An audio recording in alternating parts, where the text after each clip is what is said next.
ஜல்லிக்கட்டு நம்மளது பாரம்பரியம், கலாச்சாரம் அது மட்டும் இல்லாமல் ஒரு ப்ரீடிங் சயின்ஸ். எங்களுடைய உரிமைக்காக நாங்கள் இங்கே ஒன்று கூடியிருக்கோம். அது மட்டும் இல்லாமல் கலாச்சாரத்தை காப்பாற்றுறதுக்காக இங்கே ஒன்று கூடியிருக்கோம். எங்களோட நேட்டிவ் ப்ரீடை காப்பாற்றுறதுக்காக இங்கே கூடியிருக்கோம். இதற்கு பிறகு ஏதாவது ஒன்று தேவை அப்படின்னு நினச்சா இளைஞர்கள் எப்போவுமே நாங்கள் வந்து மறுபடியும் இதே போல் போராட்டம் பண்ணுறதுக்கு எப்போவும் தயாராக இருக்கோம். என் நேம் பிரகாஷ். நான் வந்து ஒரு என்ஜிஓ குரூப்லேருந்து வந்திருக்கோம். நாங்கள் ஒரு 40 பேர் இங்கே 5 டேஸாக நாங்கள் இங்கே ஒர்க் பண்ணிட்டுருக்கோம் வாலண்டியர்ஸாக.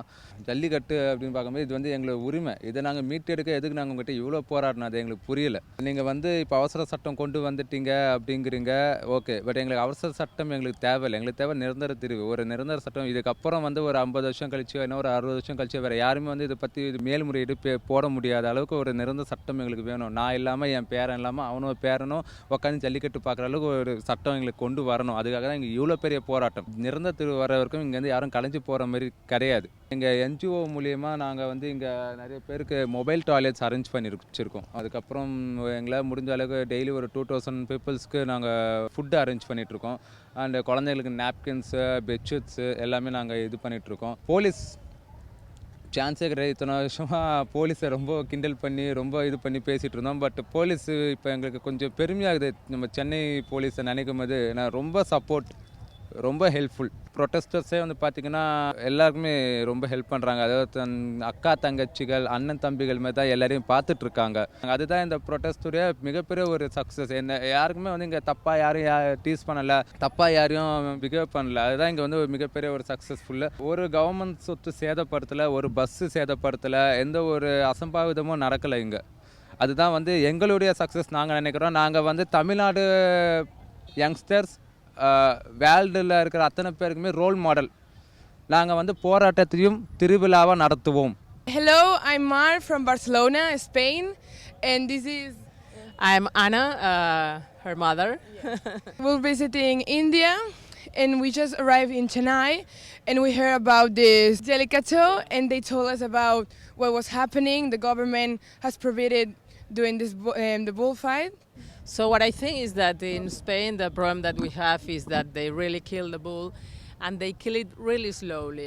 That the kind of bull thing that you do is not really damaging them, and maybe it's a really important culture for you. So thank you. I hope you have good luck and you still have the tradition on for the rest of your lives. So we support Jallikattu.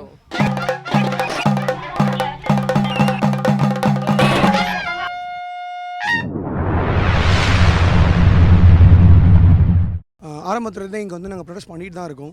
பேசிக்காக இப்போ வந்து நாங்கள் என்ன எதிர்பார்த்தோமோ அது வந்து இன்னும் எங்களுக்கு கிடைக்கவே இல்லை. அதுதான் கொஞ்சம் வருத்தமாக இருக்குது. பட் இருந்தாலும் இப்போதைக்கு கலைக்க பார்க்குறாங்க அது இதுன்னு சொல்லி ஏகப்பட்ட நியூஸஸ் வந்துட்டுருக்கு.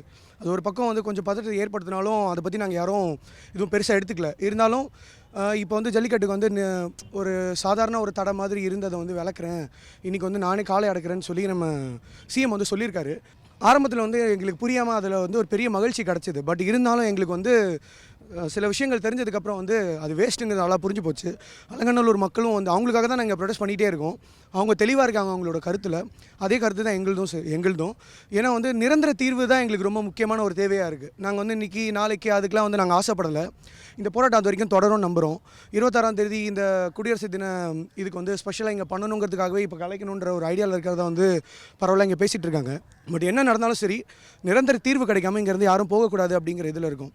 இப்போ ஜல்லிக்கட்டு பேசிக்காக பார்த்திங்கன்னா எங்களுக்கு வந்து அந்த ஜல்லிக்கட்டுங்கிற ஒரு விளையாட்டு நடக்கணும், அந்த வீர விளையாட்டு எங்கள் பண்பாடு அது போகுது அப்படிங்கிறத விட எங்களுக்கு இன்னும் பெரிய பயமாக இருக்கிறது வந்து இது வரைக்கும் இங்கே கிடைக்கலனாலும் சரி கிராம சைடில் வந்து கிடச்சிட்டு இருக்கக்கூடிய அந்த சுத்தமான பாலை வந்து அழிச்சிட்டு ஜெர்சி பசுக்களால் வரக்கூடிய அந்த கெட்ட பால், அதாவது நோய்களை பரப்பக்கூடிய பால்களை வந்து இங்கே உள்ளே கொண்டு வரதுக்கு வந்து அவங்க பண்ணுற முயற்சிகள் தான் எங்களுக்கு ரொம்ப வருத்தமாக இருக்குது. ஸோ ஜல்லிக்கட்டு நடந்தால் அந்த மாடுகள் பாதுகாக்கப்படும். பத்தாததுக்கு அந்த மாடுகளை வச்சு இனப்பெருக்கம் பண்ணிக்கிட்டே இருந்தால் இங்கே வந்து மேக்ஸிமம் வந்து இந்த A2 பால் அது கிடைக்காது.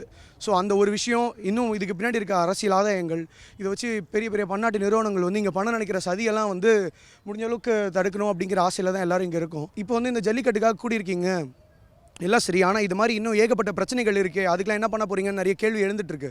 ஃபஸ்ட் டைம் சென்னையில் இந்த மாதிரி ஒரு பெரிய கூட்டம் கிட்டத்தட்ட ஒரு 50-60 வருஷத்துக்கு அப்புறம் எல்லோரும் ஒன்றா பார்க்க முடியுது. அதுவும் இளைஞர்கள் மட்டுமே அதிகமாக இருக்கக்கூடிய இந்த கூட்டம், அப்புறம் குடும்பத்திலேருந்து எல்லோரும் வந்திருக்க இந்த கூட்டம், இது வந்து ஒன் அண்ட் ஒன்லி உணர்வுபூர்வமான ஒரு விஷயத்துக்காக மட்டும்தான் கூடியிருக்கு, வேறு எந்த ஒரு விஷயமும் கிடையாது.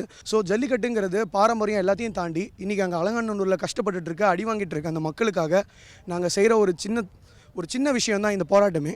இதுக்கப்புறம் ஒரு சின்ன எண்ணம் எல்லாருக்குமே வரும். தமிழ்நாட்டில் எந்த ஒரு விஷயத்தை எடுத்துகிட்டு வந்து நம்மளோட பாரம்பரியமான விஷயம் எதை அழிக்கணும்னு யார் நினச்சாலும் இந்த மாதிரி மக்கள் கூடுவாங்கன்ற ஒரு பயமே அவங்களுக்குள்ளே எப்பவும் இருந்துகிட்ருக்கும். அதனால் எந்த ஒரு பிரச்சனை யார் பண்ணுறதுன்னு நினச்சாலும் இங்கே வந்து கொஞ்சம் யோசிச்சே பண்ணுவாங்க. அதுக்கு ஒரு ஆரம்பமாக தான் இது இருக்கும். இது மட்டும் கிடையாது, இதுக்கப்புறம் இருக்க காவேரி இஷ்யூலேருந்து எல்லா இஷ்யூவையும் வந்து இதே மாதிரி போராட்டங்கள் தொடர்ந்து நடக்குங்கிற ஒரு சின்ன ஆசை தான் எங்களுக்குள்ளே இருக்குது. அது வந்து தொடர்ந்து நடக்கும்னு நினைக்கிறேன். அதுவும் இல்லாமல் இந்த கூட்டத்தை வச்சு அரசியலுக்கு வர நினைக்கிறாங்க இளைஞர்கள் அப்படின்றாங்க. ஏன் இளைஞர்கள் வரக்கூடாதுங்கிறத எங்கள் கேள்வி. வரட்டும். ஏன்னா வந்து அவங்க தான் வந்து எந்த ஒரு சுயநலமும் இல்லாமல் எல்லா விஷயத்துக்கும் இறங்கி போராடுவாங்கன்றதை வந்து இன்றைக்கி காட்டிட்டோம். இதுவே வந்து சட்டசபையிலையும் மேலிடத்துலையும் வந்து இளைஞர்கள் இருந்தாங்கன்னா இன்னும் ஒரு பெரிய விஷயம் நமக்கு நடக்கும். கவர்மெண்ட்டுக்கிட்ட எங்களோட கேள்வி இதுதான். ஒரு 500 1000 வந்து மக்கள் கஷ்டப்படுவாங்கன்னு எல்லாம் தெரிஞ்சும் 10 வருஷம் 5 வருஷம் கழித்து நாடு வந்து முன்னேறிடுங்கிற ஒரு நம்பிக்கையை சொல்லி எல்லாரையும் வந்து ஏடிஎம்மில் நிற்க வச்சாங்க. அந்த மாதிரி ஒரு சட்டத்தையே நைட்டோட நைட்டாக போட்டு டக்குன்னு இது பண்ண முடியும்னா தமிழக அரசாங்கம் சொல்கிறது எங்களுக்கு வேடிக்கையாக இருக்குது. நாங்கள் வந்து இப்போயே வந்து இதை பண்ணிடலாம், இது நம்மக்கிட்டே ஒரு அதிகாரம் இருக்குது. அப்போ ஏன் அதை வந்து இந்த பிரச்சனைலாம் ஆரம்பிக்கிறதுக்கு முன்னாடி பண்ணலன்னு எங்களுக்கு தெரியல. ஒருவேளை ஜல்லிக்கட்டுக்கு முன்னாடி நாள், அதாவது இந்த 14ஆம் தேதிக்கு முன்னாடி நாளே வந்து இந்த சட்டம் வந்து கவர்மெண்ட்டே ஆர்கனைஸ் பண்ணியிருந்தால் அவங்க மேலே ஒரு பெரிய மரியாதை எங்களுக்கு வந்திருக்கும். ஆனால் நாங்கள் எல்லாரும் இவ்வளோ போராடி எல்லாம் பண்ணதுக்கப்புறமா வந்து இன்றைக்கி பண்ணியிருக்காங்க. அவங்க மேலே இருந்த மரியாதை ஏற்கனவே ரொம்ப கம்மியாக இருந்தது, இப்போ வந்து சுத்தமாக போயிடுச்சு. பேசிக்காக இப்போ வந்து அடுத்து வந்து ஆழ போகிற யாராக இருந்தாலும் சரி, எங்களுக்கு தேவை எங்களோட உரிமைகளும் எங்களுக்கு தேவையான விஷயங்களை வந்து பாதுகாக்கப்படணும்.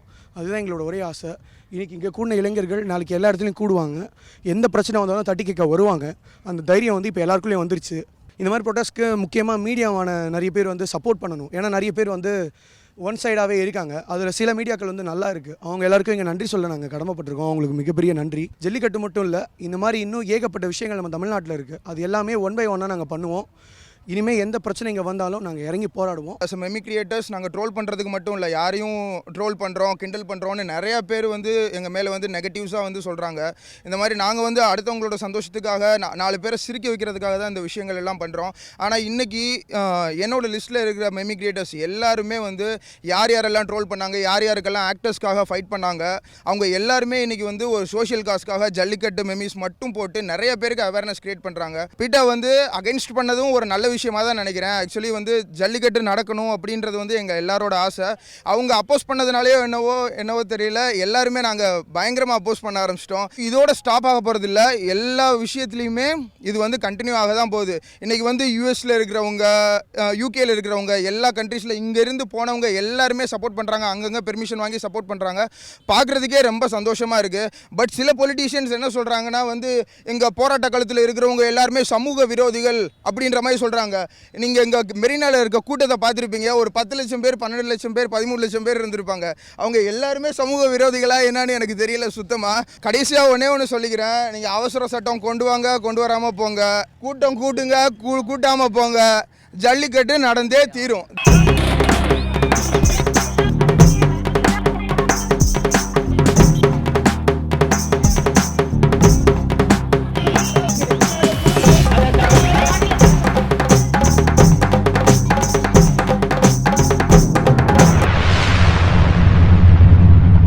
ஜல்லிக்கட்டுக்கு வந்து ஆதரவு தெரிவிச்சிருக்காங்க. இது வந்து தற்காலிகமான ஆதரவு தான். கண்டிப்பாக இது வந்து நிரந்தரமான ஆதரவு நிச்சயமே கிடையாது.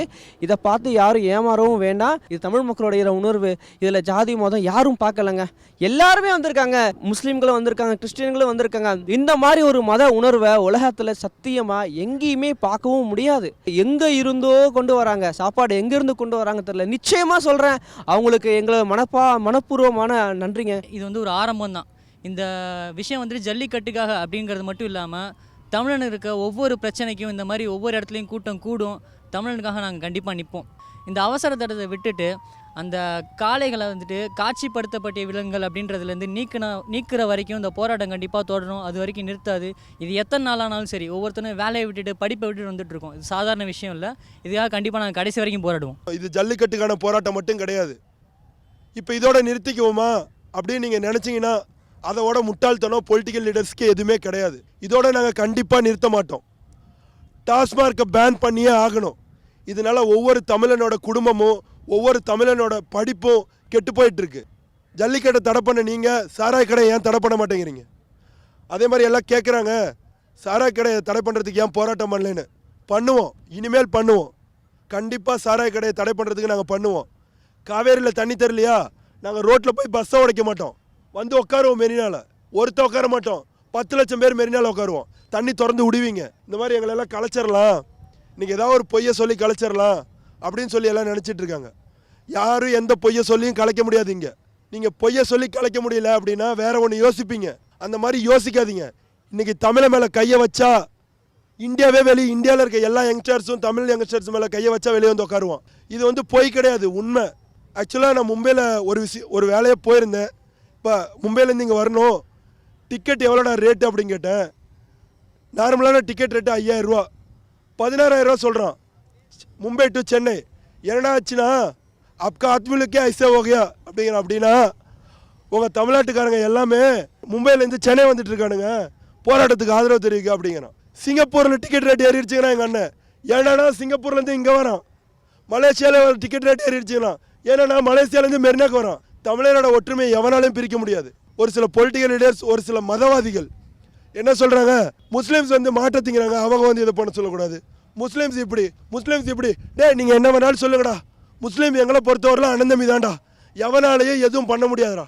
நீங்கள் போய் குஜராத்தில் ஆற்றுங்க, யூபியில் ஆற்றுங்க, தமிழ்நாட்டில் ஒரு மதச்சண்டை உருவாக்கணும்னா கண்டிப்பாக முடியவே முடியாது. முஸ்லீம்ஸும் எனக்கு அண்ணன் தான், கிறிஸ்டினும் எனக்கு அண்ணன் தான், ஹிந்துவும் எனக்கு அண்ணன் தான்.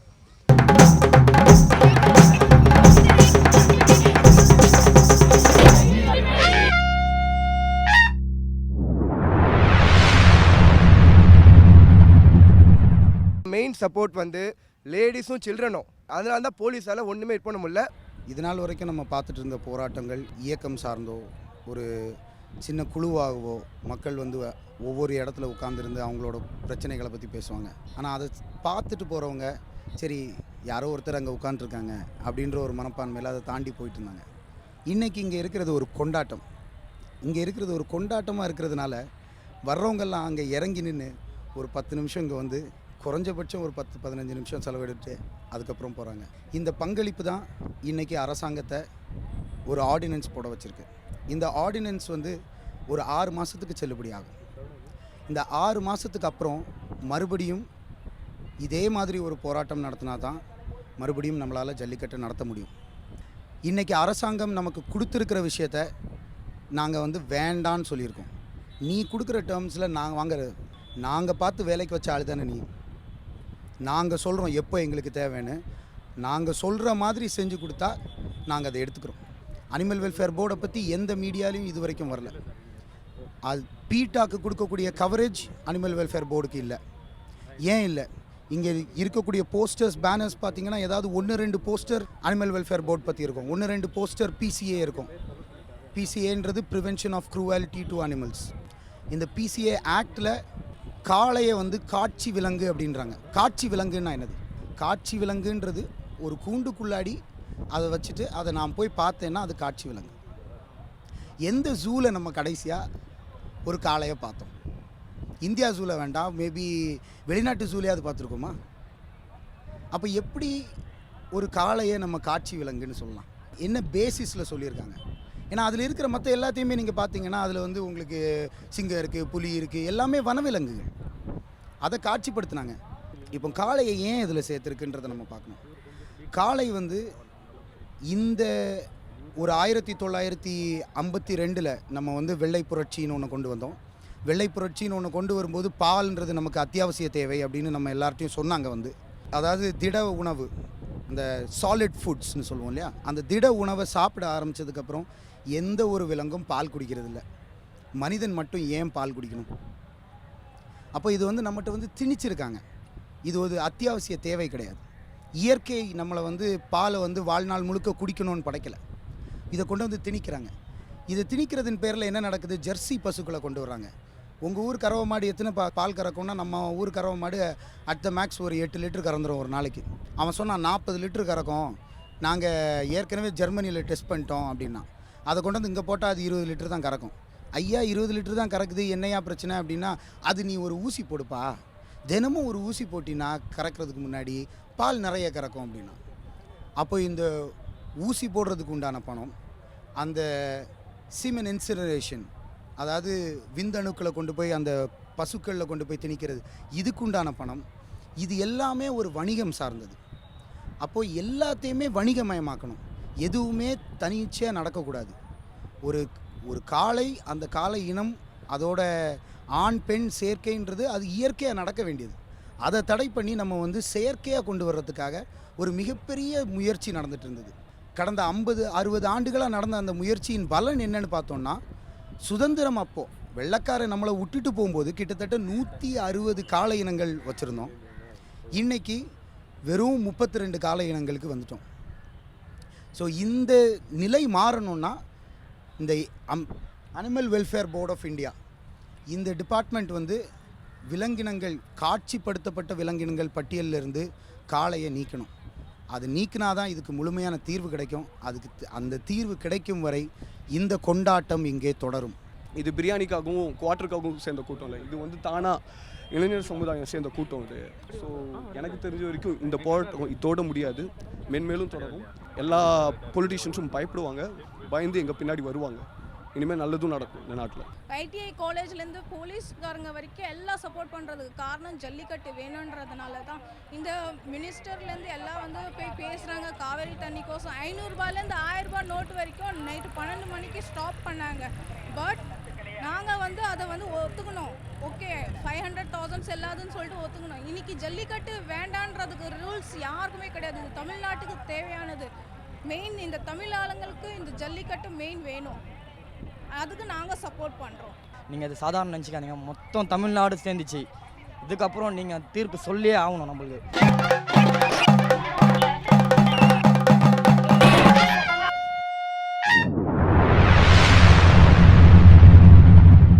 இப்போ வந்து அவசர சட்டம்ன்ற பேரில் சனிக்கிழமை சாயங்காலம் வந்து இவங்க அனௌன்ஸ் பண்ணுறாங்க. உடனே வந்து ஞாயிற்றுக்கிழமை காலையில் 10 மணிக்கு நடக்க போகுதுன்னு சொல்கிறாங்க. இப்போது எல்லா ஜல்லிக்கட்டு நடக்கும்னா வழக்கமாக மக்கள்லாம் வந்து சில பேர் போய் பார்க்கணுன்னு ஆர்வமாக இருப்பாங்க. அவங்கெல்லாம் போக முடியாதபடி, யோசிக்கவே முடியாதபடி ஏன் இவங்க இப்படி பண்ணுறாங்கன்றதே நாங்கள் யோசித்து ஒரு முடிவு எடுக்கிறதுக்கு முன்னாடி, அது சரியாக தப்பான அனலைஸ் பண்ணுறதுக்கு முன்னாடியே இவங்க அவசரமாக நடத்துகிறாங்க. இப்போது இதெல்லாம் உடனே கிளியர் பண்ண தான் ஜனவரி 26 வந்து இங்கே ரிப்பப்ளிக் டேக்கு பரேட்லாம் நடக்கும். அதுக்காக தான் அவசரமாக சட்டம் கொண்டு வந்தாங்க. அவசரமாக இன்றைக்கே நடத்தலான்ட்டு சொல்ல முடிகிறவங்க நம்ம பொங்கல் ஆரம்பிக்கிறதுக்கு முன்னாடியே ப்ரொடெஸ்ட் பண்ணும்போது ஏன் வந்து ஒரு மாட்டு பொங்கல் அன்னைக்கு பண்ணுறதுக்கு கொஞ்சம் பொறுமையாகவே சட்டம் வந்து அவங்க ஏற்றலை. அதுவும் இல்லாமல் இப்போ வந்து இது வரைக்கும் யாரும் எந்த மாநிலமும் இந்தியாவில் வந்து ரிப்பப்ளிக் டேயில் செலிப்ரேட் பண்ணாமலாம் இருந்திருக்காது. இப்போ நிறைய இடத்துலலாம் பேன் பீட்டான்னு சொல்ல ஆரம்பிச்சிட்டாங்க இந்தியா ஃபுல்லாக. அவங்களும் வந்து கலந்துக்கிட்டு இதில் ரிப்பப்ளிக் டே நடக்காமல் போயிட்டு போகுது தமிழ்நாட்டில். அந்த பயத்தில் தான் இப்போ ரொம்ப அவசரமாக பண்ணுறாங்க. நான் கண்டிப்பாக ஜல்லிக்கட்டை சப்போர்ட் பண்ணுறேன். ஜல்லிக்கட்டுன்றது நம்ம எதுக்காக, இப்போ பாலுக்காக ஒரு காரணம் இருக்குது, அதுக்கப்புறமா நாட்டு மாடு, அது வந்து நம்ம ஒரு குடும்பத்தில் ஒரு உறுப்பினர் மாதிரி. ஒரு ஜென்ரலாகவே ஒரு அனிமல் வந்து ஒரு என்வாயர்மெண்ட்லேருந்து, ஒரு வேர்ல்டில், ஒரு நேச்சர்லேருந்து எக்ஸ்டிங்க்ட் ஆகாமல் தடுக்கணும். அது வந்து அதுக்கு தான் வழி. ஏன்னா வந்து அதையே நிறைய பேர் வந்து இப்போ ஜல்லிக்கட்டுன்றது ஒன்று இல்லைன்னா அது அடிமாடாக போய் அது வந்து ஒரு இப்போதைக்கு புழக்க இல்லாத மாதிரி ஆகிடும். உலகத்தில் அது அழிஞ்சு போகிற இனமாக மாறிடும் வாய்ப்பு இருக்குது. அதான் இந்த போராட்டத்தில் லாஸ்ட் 5 டேஸாக நாங்கள் இங்கே தான் இருக்கோம். அண்ட் இதனால் வந்து 4 விஷயம் வந்து நான் சொல்லணும்னு விரும்புகிறேன். ஒன்று வந்து அமெண்ட்மெண்ட் ஆக்ட். இது வந்து ஃபஸ்ட்டு வந்து நம்ம வந்து டெம்பரரி அவசர சட்டமை விட பெர்மனன்ட் சொல்யூஷன் வந்து அமெண்ட்மெண்ட் ஆக்ட். செகண்ட் வந்து இங்கே இருக்கிற யங்ஸ்டர்ஸ் வந்து சாப்பாடு கொடுத்தா தயவு செஞ்சு வேஸ்ட் பண்ணாதீங்க. சாப்பாடு ரொம்ப முக்கியம்.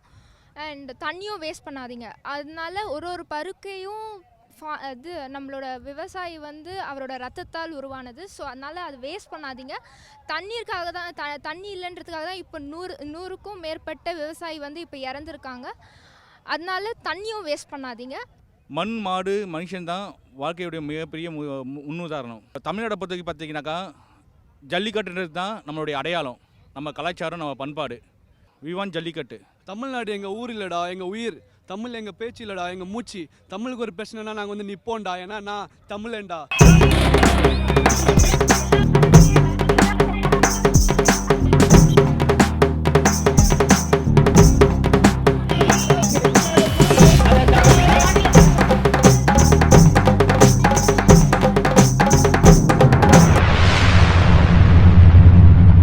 இது வந்து ஜல்லிக்கட்டுக்காக மட்டும் இல்லை, இவங்க வந்து மற்ற இஷ்யூஸ்க்காகவும் அவங்க வந்து போராட்டம் பண்ணிக்கிட்டு இருக்காங்க.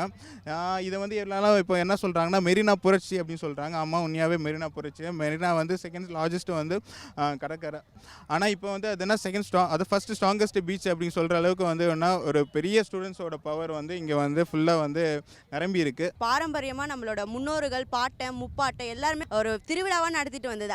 அதை எதுக்காக தடை பண்ணுறோம்? அது ஏன் பீட்டாக தடுக்கணும்? ஃபஸ்ட்டு 2000 20,000 இப்போ 2 லட்சம் பேர் அதுக்கு மேலேயும் கூடியிருக்காங்க. இது ரொம்ப எப்படி சொல்கிறது, இளைஞர்கள் பெண்கள் குழந்தைங்க எல்லாருமே வந்திருக்காங்க. இப்போ வந்து அவசர சட்டம் தான் போட்டிருக்காங்க. நிரந்தர சட்டம் போட்டால் தான் நம்மளால் வருஷமாக இந்த ஜல்லிக்கட்டை நடத்தி நம்மளுக்கு அடுத்த ஜெனரேஷன் வரவங்களுக்கு இது என்ன, இதோட இது என்னன்னு சொல்லிட்டு அவங்களுக்கு தெரியும். ஸோ இது கண்டிப்பாக நடத்தணும், நிரந்தர சட்டம் போடணும். அதுக்கு முதலமைச்சரும் மோடி அவர்களும் என்ன இது பண்ணுறாங்களோ அது கண்டிப்பாக அது பண்ணி தான் ஆகணும். அடுத்தது விவசாயிகள் இப்போ எத்தனை பேர் இறந்துருக்காங்க, இத்தனை பேர் இறந்துருக்காங்க நியூஸில் தான் சொல்கிறாங்க. அதுக்கான எந்த நடவடிக்கையும் இப்போ எடுக்கிறது கிடையாது. நடவடிக்கை எடுத்தால் தான் நெக்ஸ்ட் ஸ்டெப் என்னென்னு போக முடியும். இப்போ வந்து 200 பேர் இறந்துருக்காங்க, நெக்ஸ்ட் 500 இப்படி இறந்து போயிட்டே தான் இருப்பாங்க. பாவங்க, தயவுசெய்து ஏதாச்சும் ஒரு ஸ்டெப் எடுங்க. இந்த ஜல்லிக்கட்டை தடை பண்ணுறது 3 வருஷமாக எங்களாம் ரொம்ப கஷ்டமாக இருந்தது. இன்றைக்கி தான் இதுக்கு ஒரு விடிவு காலம் வரும்னு நாங்கள் நினைக்கிறோம். இப்போ ஏதோ அவசர சட்டம்லாம் போட்டிருக்காங்க, அதை நிரந்தர சட்டமாக மாற்றோம். கண்டிப்பாக வருஷமாக ஜல்லிக்கட்டுன்ற ஒரு திருவிழாவாக நடக்கணும். எங்கள் பசங்க எங்கள் பேர பசங்க அந்த மாதிரி காலங்காலமாக இனிமேல் நடக்கணும். இதுக்கு தடைன்னு சொல்லி எவனுமே வரக்கூடாது. நிரந்தர சட்டம் எங்களுக்கு கண்டிப்பாக தேவை. எங்களுக்கு இது இளைய சட்டம் எங்களுக்கு தேவை கிடையாது. எங்களுக்கு வந்து ஜல்லிக்கட்டு காலங்காலமாக நடக்கணும். எங்கள் மக்கள் எல்லாரும் கொந்தளிச்சு போயிருக்காங்க. ஆட்சி மாறி வந்துகிட்டே இருக்குது. அதுக்கப்புறம் இவங்க வந்தாங்கன்னா நாங்கள் பண்ணல, இவங்க பண்ணல, அவங்க பண்ணல, இவங்க பண்ணல தான் சொல்கிறாங்களே தாண்டி எங்களுக்கு ஜல்லிக்கட்டு காலங்காலமாக நடந்துக்கிட்டே தான் இருக்கணும். எங்களுக்கு ஜல்லிக்கட்டு வேணும். நேற்று நைட்டு இங்கே வந்திருந்தேன், வேலையை விட்டு இன்றைக்கும் நான் வந்திருக்கேன். ஏன்னா இங்கேருந்து எனக்கு போகிறதுக்கே விருப்பம் இல்லை. இப்போது எங்களுக்கு வந்து அவசர சட்டம் வேணாம், நிரந்தர சட்டம் மட்டும்தான் வேணும். அவசர சட்டம் தேவையே இல்லை. தமிழர்களாகிய உங்கள் எல்லாருக்கும் எனக்கு இன்னொரு வேண்டுகோள், இந்த திட்டத்தை வந்து கைவிடாதீங்க. தயவு செஞ்சு இந்த இதை வந்து கைவிடாதீங்க. நம்மளுக்கு நிரந்தர சட்டம் வர வரையும் முழுக்க போராடிட்டே இருங்க. அதுதான் நம்மளுக்கு ரொம்ப முக்கியம். நம்மளை ஏமாற்ற பார்க்குறாங்க, அவசர சட்டம் போட்டு அது நம்மளுக்கு தேவையில்லை. நிரந்தர சட்டம் மட்டும்தான் நம்மளுக்கு வேணும். நிரந்தர சட்டத்துக்காக போராடுவோம். நாங்கள் விளையாட்டாக தான் ஸ்டார்ட் பண்ண நினச்சிருக்கிறீங்கல்ல, எவ்வளோ விவரியம் நடக்குது, எவ்வளோ ஆட்சி மாற்றம் நடக்குதுன்றதை கண்டிப்பாக அவங்களால மாற்றத்தை காண முடியும். கட்டு ஜல்லிக்கட்டு, தமிழனுக்கு இதுதான் தலபா கட்டு, வெற்றி நிச்சயம், தமிழேண்டா.